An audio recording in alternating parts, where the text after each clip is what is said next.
Come in.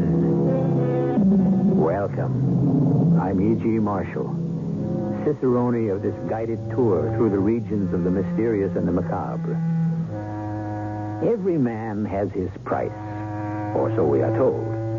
Some of us may protest that we are not for sale, and we may even be convinced of it. However, one should really refrain from making such statements until one has turned down an offer. The cynical view is that human beings are like the stock market. It's merely a matter of closing the distance between the bid and the ask. Is there really such a thing as an offer one cannot refuse? That's what the next hour is all about.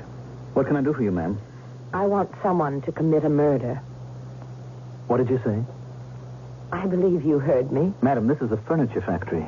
I am the owner. I know exactly who you are and what you do. Why come to me? I'm not a murderer. I'm willing to pay $1 million. Murder is against every moral and religious conviction. I'm willing to pay $1 million. I would never... I'm willing to pay you $1 million.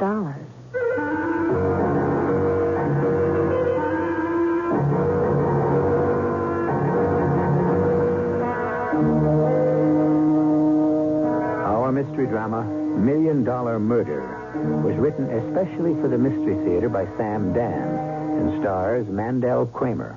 It is sponsored in part by Allstate Insurance Companies and True Value Hardware Stores. I'll be back shortly with Act One.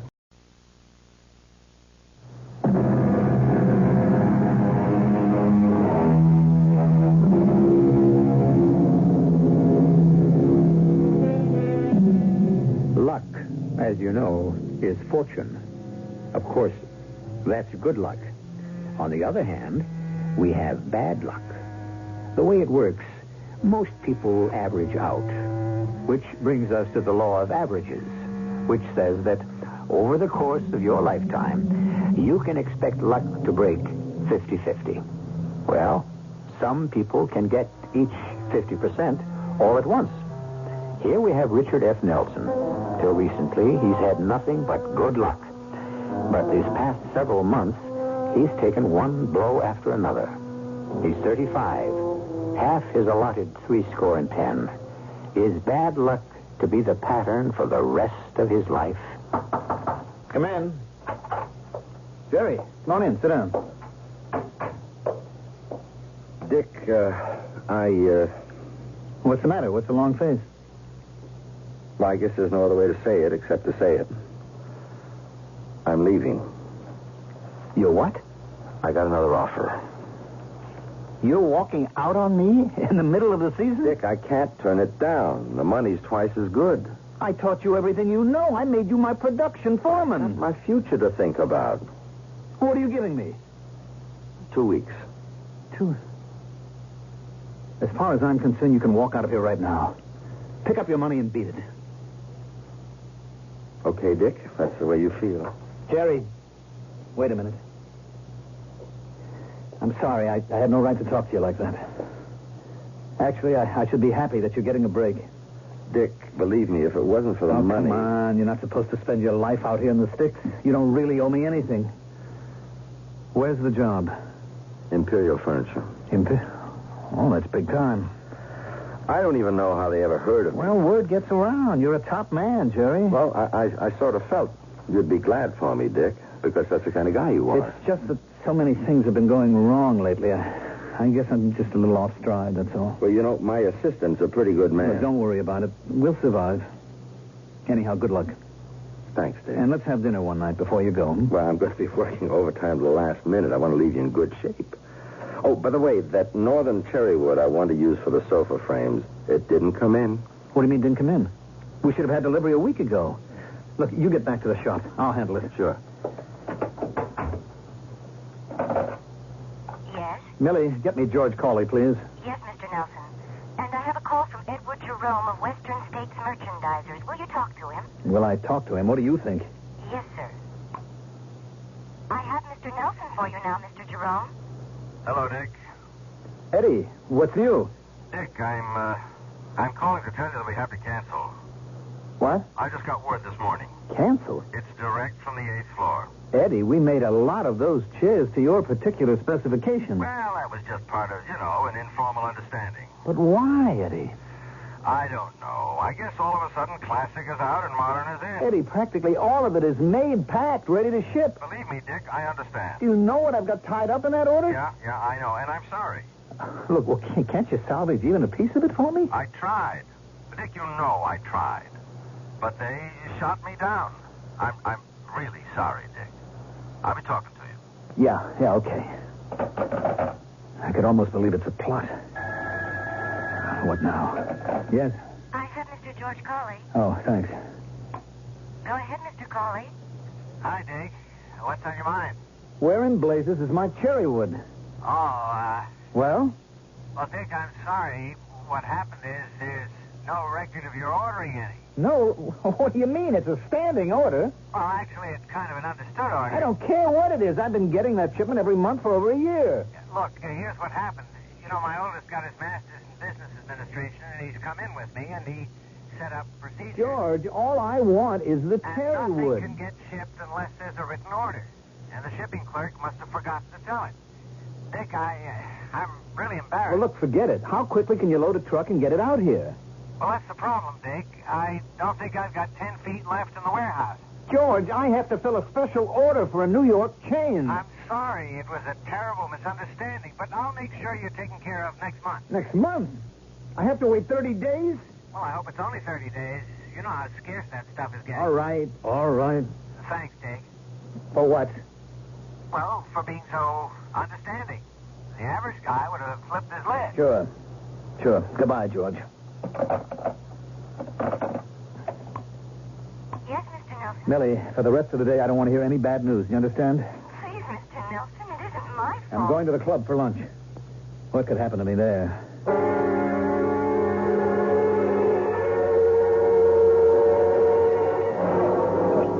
Hello, Dick. Oh, Judge Morrow. You expecting anyone? No. You joined me for lunch? Thanks. I was hoping I'd run into you. You look a bit out of sorts, Dick. Something wrong? Yeah. What is it? No, I wish I knew. You'll have to explain that. Oh. Judge, you familiar with the story of Job? Mm-hmm. More or less. Well, that's who I feel like right now. I don't see any boils. Well, it might have been somewhat presumptuous of me to make the comparison, but I just feel that I am about to go down the drain. Are you serious, Dick? Judge, if things go on at this rate, I'll be bankrupt within a year. I stand to lose everything I own in the world. But everyone says things are going great at your plant. Every day it's something else. Another setback. I'm losing key customers. How? I don't know. Vital raw materials don't arrive. Why? It just happens. And to top it all, my foreman got a better job and is leaving me. What is it? What's happening? Well, it's just a lot of bad luck. So much bad luck? All at once? Dick, I've known you all your life. You've always been the golden boy. Fortune has smiled upon you constantly. Well, she's an extremely fickle old girl, and now she wants to frown for a bit. But it just seems to be a pattern. You've probably been spoiled. You've never had to cope with adversity. No, it's more than that, Judge. It's reached a point now where I know that every day is going to produce another setback. Oh, come on now, Dick. It's all in your head. Wait, where's the waiter? Charlie, would you please bring a phone over to my table? Why do you want a phone? I've only been away from the office for 20 minutes, Judge, and I'm willing to bet trouble is still rolling in. Thank you, Charlie. You, might want to see a psychiatrist, huh? Yeah, I would if I could sell him some furniture. Richard F. Nelson and Company. It's me, Millie. Oh, it's a good thing you called, Mr. Nelson.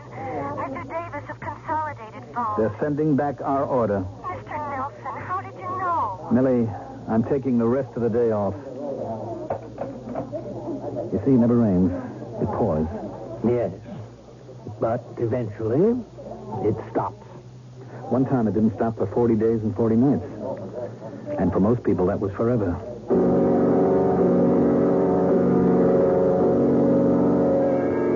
You don't have to let Jerry Lyons go, according to the union contract. I know. I can keep him for a full year on a technicality, but what's the good of it? He'd be unhappy. And why did you let George Colley off the hook? Dorothy, what was there I could do? You know what probably happened. Somebody needed that wood badly, offered him a higher price. Oh, come on, George Colley isn't that kind of a guy. You're not that kind of a guy.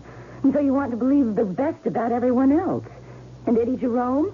Maybe the time has come to reach a certain understanding with Eddie. What are you talking about? Maybe Eddie wants to be taken care of. Dorothy, you know I've never done business that way. Maybe it's time you thought about What it. are you saying? I don't know, Dick. I just... I never heard you talk like that about things like bribery and... I know. But maybe that's the way business has to be conducted these days. Maybe you and I have lived a kind of a charmed life so far.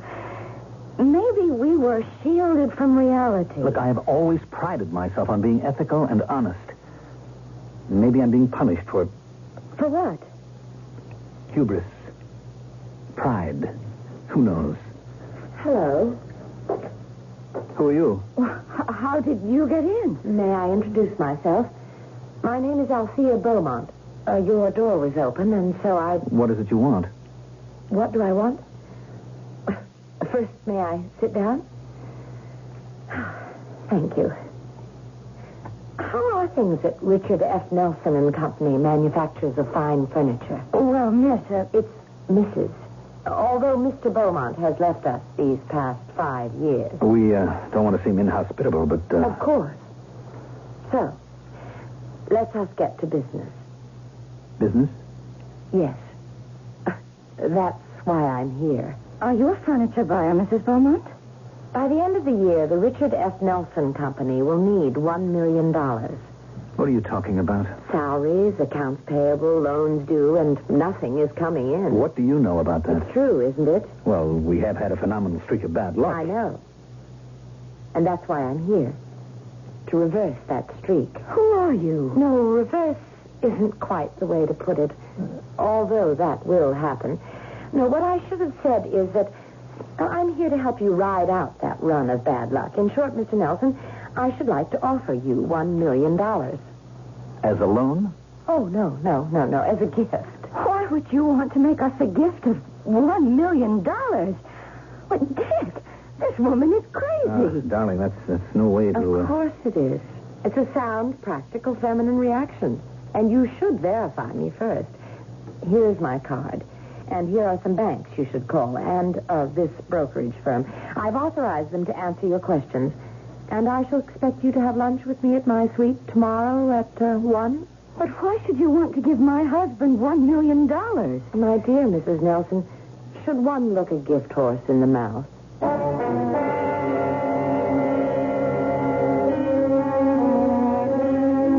There are two schools of thought on that subject.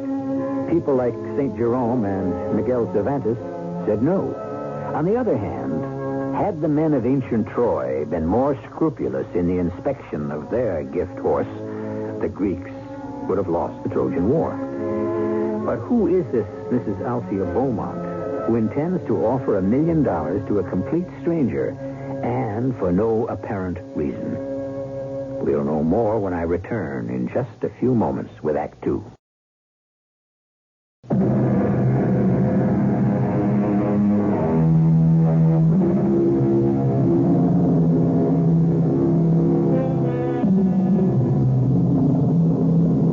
Does luck, good or bad, follow a pattern? According to the law of averages, you're supposed to get an equal part of each over the course of your lifetime. And we even have testimony for this in the Bible. After all, the 7 fat years were followed by 7 lean. All of which is scant consolation to Richard F. Nelson, who has been having some problems lately. Come in. Ah, welcome. Won't you both sit down, please? Now, Mr. Nelson, Mrs. Nelson, have you investigated me? Well, we made some calls. And we discovered that you're a fabulously wealthy woman, Mrs. Beaumont. Fabulously wealthy. Yes, you could put it that way. And so, you have ascertained that I am capable of giving you $1 million if I choose. Yes, but we can't understand why should you choose... Well, I expect you to perform a small service for me in return, of course. Are we supposed to sell our souls to the devil? Dorothy. What a remarkable notion. Oh, please. I didn't mean it to sound that way, but what am I supposed to think? Out of a clear blue sky, a stranger offers us $1 million. And, well, these things only happen in books or plays where you have to make a bargain with the devil, don't they? You need that $1 million, don't you, Mr. Nelson? Yes. You said something about performing a small service. Oh, yes. And I don't think it's too much to ask, considering that I'm willing to pay $1 million for it. What do you want us to do? Do you know Judge Walter K. Morrow? No, he's my dearest, closest friend. The judge has been like a father to Dick all these years. What about the judge? I want you to kill him. Oh. What did you say? I believe you heard me. Dick, I'm frightened. She's a mad woman. I would disagree. You can't be serious. Kill Judge Morrow? For $1 million. You are a sick woman. It isn't worth $1 million to you? I shall have to report this to the police. What will you report to the police? Who would believe such a ridiculous-sounding accusation? Then you admit it's ridiculous. No. I only said it sounds ridiculous. I don't believe we have anything further to discuss. I agree. We have discussed enough for one day. Sleep on it. Mrs. Beaumont, you are an evil, vicious woman. You may feel differently tomorrow. About murder? Never. You know where to find me. I'm sorry, Dick. We can't afford you anymore. I counted on that order. The merchandise is just too expensive. But it's highest quality. It's the best workmanship, the raw materials. I know, but we can't sell it. Maybe the public doesn't appreciate it. Look, isn't there any way that we can do some business this year? Well, you'd have to give us a better price. How much better? Say, 30% better? 30%? How can I do 30% better? Cut corners. Cut corners? Take out the quality? Our customers don't understand quality. Therefore, we don't demand it. And so you don't have to put it in. I wouldn't know how to do business that way. I understand your problem. But you have to understand my problem. Yes, look, let me think about it. Maybe I can figure something out. I sure hope so. Goodbye. It won't work. What? You can't compete with the cutthroats. How did you get in here? You didn't come to see me. I have nothing to see you about. So I decided to make it easier for you. I came to your office. Tell me, why do you want Judge Morrow murdered? I don't like him. And for that reason? I can afford to indulge my emotions. But why offer me $1 million to do it? Surely you could hire some gangster to do it for a lot less money. It has to do with what you were just talking about on the phone. Quality. Quality? Yes. Because this murder would be meaningless if it didn't have a certain quality. I don't know who you are. I don't know what your motive is. Ah, Richard. Richard. Don't I look familiar? No, I can't say that I ever... Look closely, Richard. You don't recognize me? I don't seem to. How many people have ever called you Richard? And how many girls have you ever known who were called Althea? You've blocked it, and her, completely from your mind, haven't you? Althea? To Althea from Prison by Richard Lovelace. Stone walls do not a prison make, nor iron bars a cage. Minds innocent and quiet, take that for a hermitage. Good Lord. If I have freedom in my love and in my soul, am free, angels alone that soar above enjoy such liberty. It's Althea. What a coincidence. Your name was Richard and my name was Althea, and we pretended that you were that poet, that wonderful 17th century poet. How old were we? Althea. Just 18. You can't be Althea. You were the wealthy college boy, and I only a townie who worked at the coffee shop. Oh, how I loved you, Richard. You were so different from every boy I'd ever known. Please, Althea. You introduced me to art, music, poetry, and now you don't even remember. I do. I remember. Do you remember the day that I told No, you Althea, that don't. I loved you so much, Richard? I loved you Please. so much. Let me refresh your memory. No, Althea, please. We were walking in the woods, and we came to our favorite spot. Althea, darling. Tell me you love me, Richard. Oh, tell me. I love you. Richard, What's the matter, darling? What is it? well, Something wrong? I guess it all depends on the way you look at it. You're acting so mysterious. I suppose I am. It is the eternal mystery, the age-old mystery, the ever-new mystery of life and birth. Althea, what are you saying? I'm saying that you and I are going to... Althea. Are you sorry, Richard? Sorry. Oh, my darling. Darling, I'm so happy. Are you sure? Yes. Well, we'll have to get married. Oh, Richard. You're the only girl I've ever loved, Althea. We're going to be married sooner or later. Okay. Sooner is greater.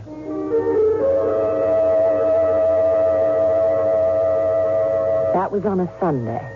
I remember it. It was my day off. And you said that you were going home to break the news to your legal guardian, Judge Morrow. And the following week you came back, and the distinguished jurist. He was with you. Must have been quite a week, because... At 18, marriage is out of the question for Richard. But we're going to have a baby. Richard, aren't you going to say anything? Why, dear girl, you gambled and lost. What does that mean? Don't force me to be blunt. Richard, what we did was because we were in love. Tell him that, Richard. Richard cannot and must not marry you. It will destroy his career and the plans I've made for him. Richard, aren't you going to say anything? Richard and I have discussed this matter from every viewpoint, and we have reached the same conclusion. Richard, please, Richard, I won't let you leave me. I won't give you up. I'll kill myself. Althea, no. Be quiet, Richard. We have here a determined and consummate little actress. Judge, Richard, we discussed this thoroughly. We arrived at a conclusion. But I've changed my mind. Then I shall change mine. Please, Judge. I keep reminding you constantly that you are to receive the bulk of your father's fortune at my discretion. But I love her. Of course you love her. But I'm sure she loves you. But your children, both of you, still children. And you've been playing an adult's game. But I can't give her up. I realize that I sound like a villain, but somebody has to take the mature approach.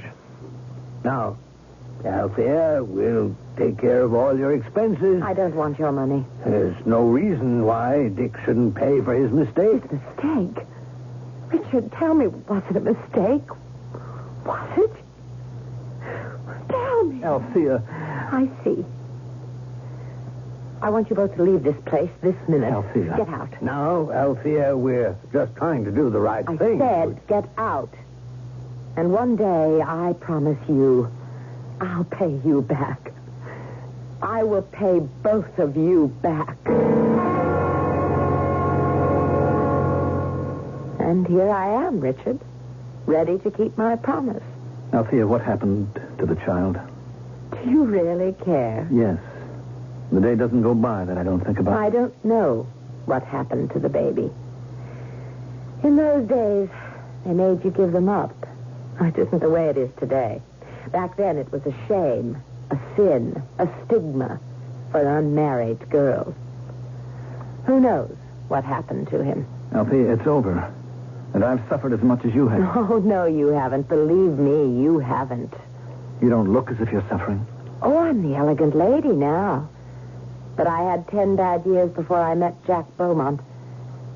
He was attracted to me because I reminded him of a half-drowned kitten, Jack Beaumont. Have you ever heard of him? No, Happy Jack, the wildcatter. One day the drill would strike oil, he'd be worth millions. The next day he'd be flat broke. Fortunately for me, he died on a day he was rich. Althea, I have repented every waking and every sleeping moment. Have you? Look, what I did to you was wrong. I've spent my life trying to make up for it. Have you? I've tried to be honest, to be ethical. Ask about me. Ask anyone in town. I'm the most trustworthy... You're a phony. When I was a child, I was impressed. But the truth is, Richard, you are a hollow man.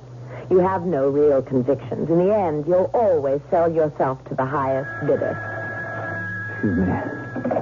Hello? Mr. Nelson, I have Mr. Southworth on the phone. Oh, from the bank. Tell him I stepped out of the office. But he says it's very important. I'm out of the office and I can't talk to him. You have some notes overdue at the bank. How do you know? I own the bank.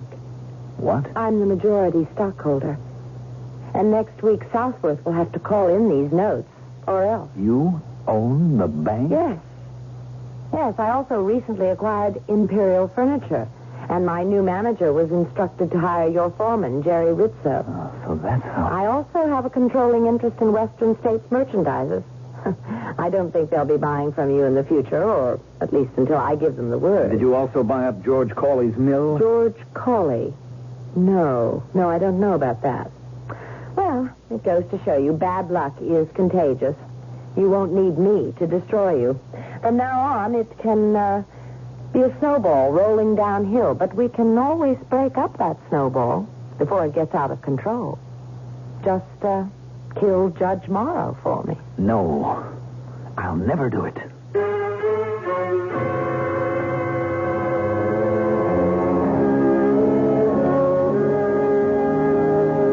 Never, as we all know, is a long, long time. Actually, it's the same as forever. And things have a way of falling into different perspectives. And circumstances can alter cases. Man is nothing if not flexible. Well, will he or won't he?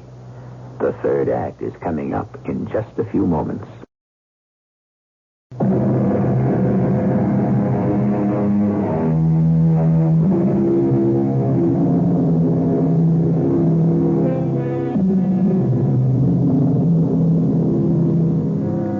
Talk about morality.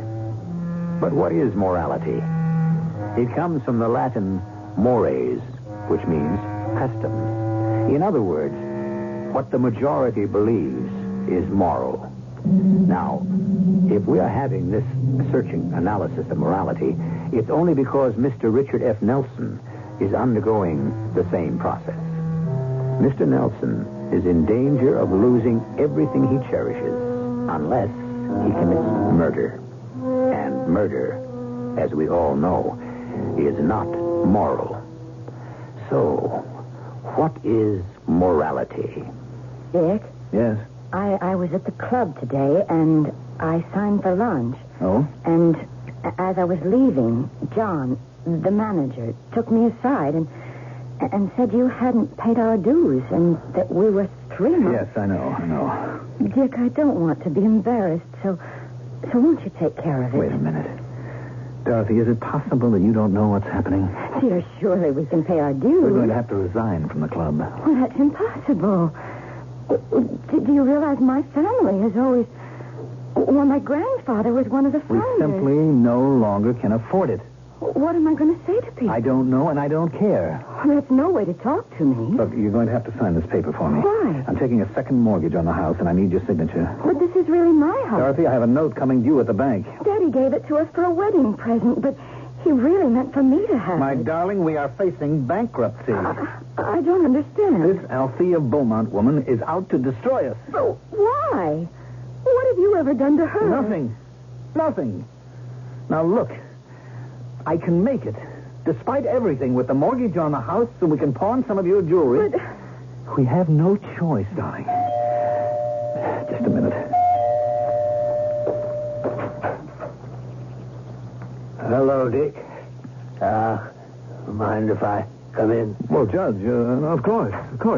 Well, how about joining us for dinner? Judge, how good to see you. Oh, I'm on my way up to the country to spend a little time by myself in the cabin. Are you all right? Well, you know how it is. You get to be my age, and any day can be your last. Oh, Judge, you mustn't talk like that. Well, anyhow, I thought I'd drop in and let you know the bridge game for tomorrow night has to be canceled. Oh, that's all right. What's all this Southworth tells me? Southworth? Yes, at the bank. You seem to be running into some cash flow problems. Oh, well, we've had a few reverses, Judge. Matter of fact, I was thinking of asking you for a loan. Me? Where else can I turn? My boy, 15 years ago, I gave you all the money you were ever going to get from me. Judge, times happen to be very tough. It's tough times that bring out the best in people. That's when you develop character. But I have some unusual problems. I could do the easy thing, Dick, and give you the money, but you get out of this yourself. Now, you've got the stuff, and you'll see. You'll both thank me for it later. Seems I remember I once heard you say that before. Mm-hmm. You may have. And I was right, wasn't I? Well, goodbye. I'll probably be back for the weekend. What is he talking about? Oh, nothing. All right, now I can raise $80,000 on the house, and the jewels will be another $50,000. And we have the Persian rugs and the porcelain and the silver. Dick! I'll be able to pay the interest and meet the payroll. All I need is some breathing room, Dorothy, and I'll beat this thing. Just stand by me, darling. Stand by me, promise. I promise.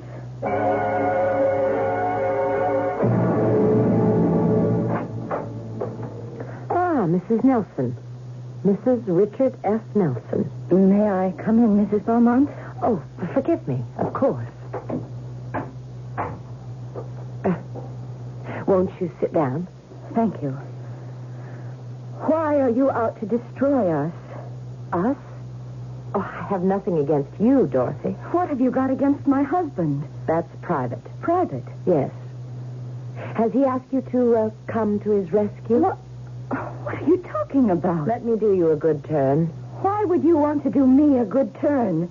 Especially since you are resolved to destroy my husband. Save yourself. What? The ship is sinking. Get on the lifeboat. So far, it's a rather roomy and comfortable lifeboat. I don't know what you're talking about. Travel in the same circles. Mingle. Try to meet a man of your own position. Marry again. I happen to love my husband. Well, that's an interesting word. Happen. You happen to love Richard.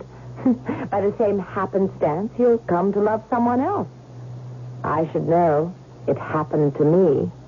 Richard isn't worth it. Since you are a woman of no morality, love is foreign to your understanding. Of course. Well, here's the position. You can strip yourself clean in a vain attempt to salvage Richard's business. I have confidence in Richard. I hope so. Think it through. You won't have a penny to your name, and neither will Richard. Are you equipped for a life of poverty, Mrs. Nelson? It's a woman's duty to stand by her husband. You show promise and even progress. First you would stand by him because you love him, now because it's your duty. Yes, indeed. We are really getting somewhere.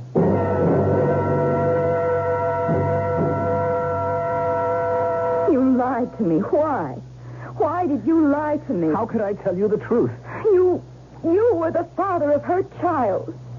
Oh, good Lord, it sounds like a melodrama. I was young, stupid. Now you're older and not much wiser. Didn't you ever make a mistake? Yes, I married you. Dorothy. I guessed wrong.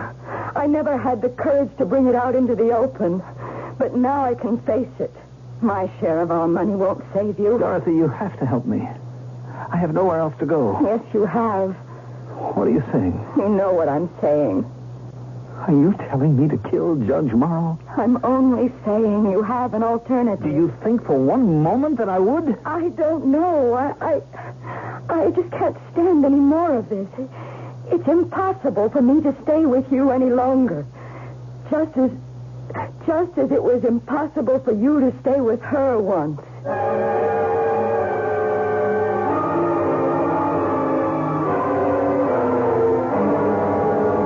Have you told them they're not getting paid this Friday? No.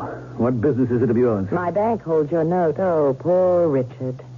Actually, there can be plenty of money here by Friday and plenty of orders. You get out of here before I forget I'm a gentleman. Are you going to shoot Judge Morrow for me, Richard? I won't even dignify that with an answer. It would be different if you really had scruples, but in the end, you always do what's best for Richard. You don't know me. I made an adolescent mistake. I'm different now. Actually, the trouble is the judge. He talked you out of marrying me. What business was it of his? You married Dorothy. Did she really love you? Well, yes, in her way. But where is she now, Richard? You're in a jam. The judge could help you. Has he offered to lend you even one copper penny? I'll starve if I have to. Brave word. And I mean them. I'll get a job. Doing what? Anything. Oh, those anything jobs won't support you at the country club. I don't need the club. I won't commit murder. Southworth will have to close you down on Friday. Let him close me then and be damned. Richard F. Nelson and Company, fine furniture, the end of 4 generations. So be it. Hello? Oh, yes, Judge.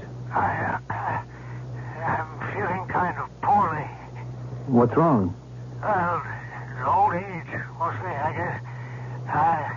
Why don't you take a run up here tomorrow and keep me company a bit? Well, Judge, I really appreciate it. All right. Good boy, Dick. Well, that was the author of all your problems. Why don't you go up there and kill him? I don't have to kill him. And I've got the last laugh on you. It looks like he's going to die soon, and he's leaving everything to me. Oh, I'm afraid he isn't. Oh, but he promised me. Did he? Barrows and Connolly are his attorneys. They also represent a company of mine. I've been able to ascertain that most of his money is going into a foundation to help needy law students. What? But He's not going to leave you anything. But why should you care? After all, you still have your integrity. Why do you want me to kill him? He deserves to die. He's an evil, meddling old man. That's not for us to judge. I know, but we do it all the time. Althea, isn't there any tenderness left? Any memory at all of the sweet times we knew when we were young? The judge will die soon anyhow. He has to. He's sick. It isn't as if you were robbing a man of full, rich life. I don't want to hear anymore. Who's to know? Who's to suspect? They'll think it was some prowler, a burglar. There's no one up there. I don't even have a gun. I do. I have it ready and waiting. Althea, this is monstrous. Of course. But it's not your first. After all, you abandoned me, didn't you? How do I know I can trust you? You can trust me. How do I know? I keep my promises, don't I? Years ago, I promised I'd pay both of you back. I'm keeping it. Althea, isn't there any way... We're wasting time. Tonight is when we should do it. When we get there, I'll give you the revolver, and I'll tell you exactly what to say.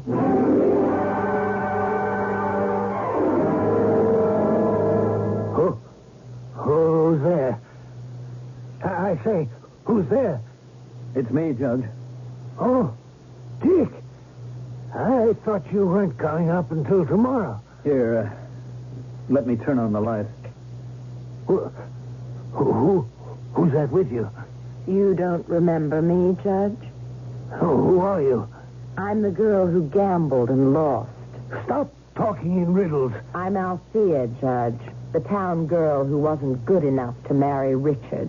Dick, what's the meaning of... The meaning is that I promised to pay you back, and I'm giving Dick $1 million to kill you. Well, this is crazy. Show him the revolver, Richard. This is a joke. Nobody should joke with a loaded .38 in his hand. Dick, after all I've done for you... What have you done for him lately?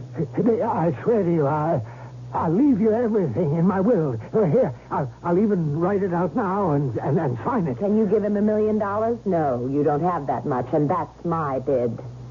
Dick, you can't kill me. I've known you since you were... Shoot him.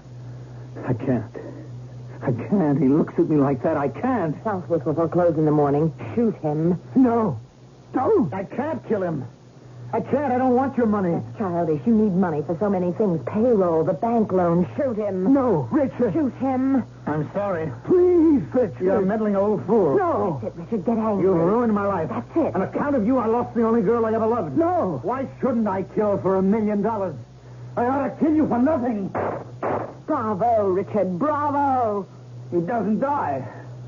Look at him. He doesn't die. Richard. You're wasting your time, Richard. Those are blank cartridges. Blanks. I proved my point. You are a scoundrel.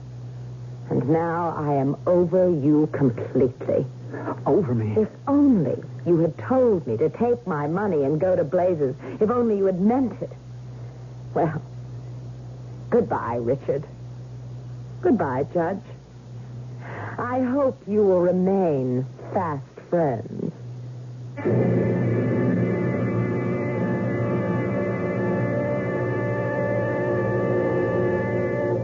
No, they didn't. And Richard's wife left him, too. But you know, Althea did pay him the $1 million. After all, he kept his part of the bargain. It was she who loaded the dice. Or we should say, the gun. I'll be loading up with some information for you when I return shortly.